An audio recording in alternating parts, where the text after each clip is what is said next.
منتخبات لم يعد لها وجود.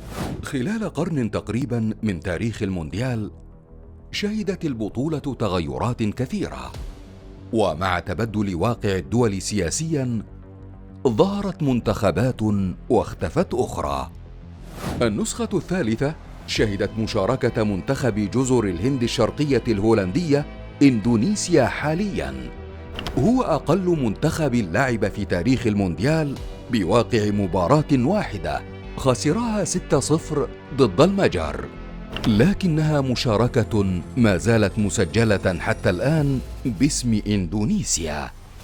النسخة السادسة من المونديال أقيمت في السويد عام 1958، بطولة كانت شاهدة على الظهور الأول لمنتخب الاتحاد السوفيتي، منتخب كان يضم لاعبين يمثلون مجموعة دول أهمها روسيا وأوكرانيا وجورجيا.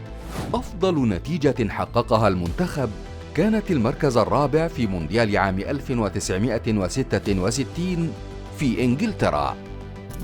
آخر مباراة لعبها كانت ضد الكاميرون وفاز 4-0 في مونديال عام 1990، ذلك قبل عام واحد من انهيار الاتحاد السوفيتي وتفككه لأكثر من 15 دولة.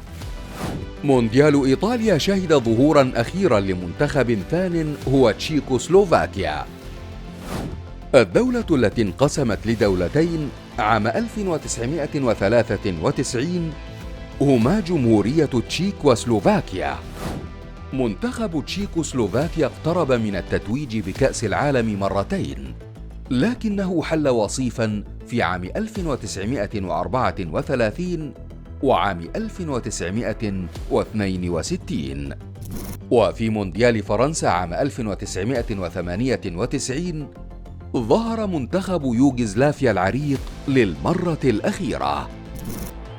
فريق مسجل باسمه ثاني أكبر فوز في تاريخ البطولة على حساب زائير أو الكونغو الديمقراطية حالياً 9-0 في مونديال عام 1974.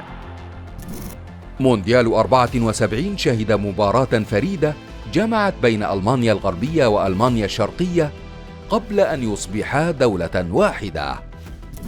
يوغوسلافيا كان مصيرها التفكك لأكثر من دولة، أشهرها صربيا والجبل الأسود وكرواتيا وسلوفينيا والبوسنة والهرسك.